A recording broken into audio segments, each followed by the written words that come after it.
Jelgavas klīnika, nesen atklājot savas jaunās operācijas zāles, paplašina savu pakalpojumu klāstu, piedāvājot pacientiem arī plakstiņu operācijas jeb blefaroplastiku. Lai arī acu plakstiņu operācijas bieži vien tiek uzskatīts par tikai estētiskām operācijām, to iegūms var būt medicīniski būtisks. Piemēram, liekā ādu uz augšējiem plakstiņiem var ierobežot redzes lauku, radot diskomfortu vai apgrūtinot ikdienas aktivitātes, piemēram, lasīšanu vai transporta līdzekļu vadīšanu. Ļoti daudz sievietes, un ne tikai sievietes, arī vīrieši vēlas skaistumu, un ne tikai skaistumu, arī kaut kādas rekonstruktīvas operācijas ap acīm. Kad noslīdē plakstiņu muskuļi, un kad mums jāatvieglo pacientam dzīvi. Acu plakstiņu operācija var palīdzēt uzlabot redzes funkciju un atvieglot acu muskuļu slodzi. Savukārt apakšējo plakstiņu korekcija novērš maisiņus un tumšos lokus zem acīm, kas var būt saistīti ar nogurumu vai novecošanās procesiem.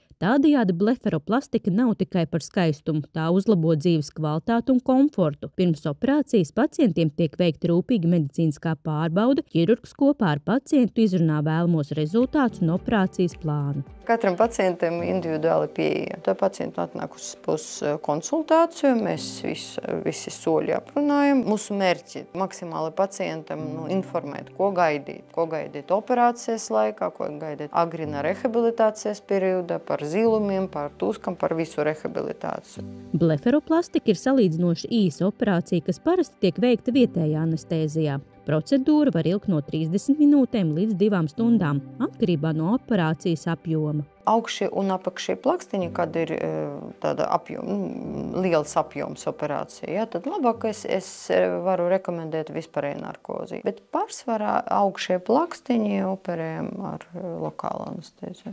Pēc operācijas pacientam jāievēro ārsta norādījumi par kopšanu, lai samazinātu pietūkumu un zilumus. Atvesļošanās parasti ilgs no 1 līdz 2 nedēļām, taču pilns rezultāts kļūst redzams pēc dažiem mēnešiem, kad audi pilnībā sadzīst. Un mums ir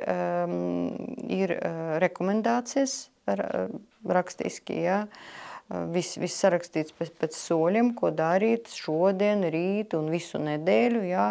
Līdzi mēs medikamentus dodam, arī augstuma aplikācijas, ja nepieciešams. Ja kas, mums vienmēr pacients var atnākt un pajautāt un sazināties ar saviem doktoriem un ar masiņu, un kopā mēs sasniegsim vēlamo rezultātu. Ja apsverat acu plakstiņu operāciju, sazinieties ar klīniku, lai saņemtu konsultāciju un uzlabotu savu dzīves kvalitāti jau šodien. Jelgavas klīnika piedāvā drošu un profesionālu pieeju, lai palīdzētu pacientiem sasniegt gan estētiskus, gan medicīniskus ieguvumus.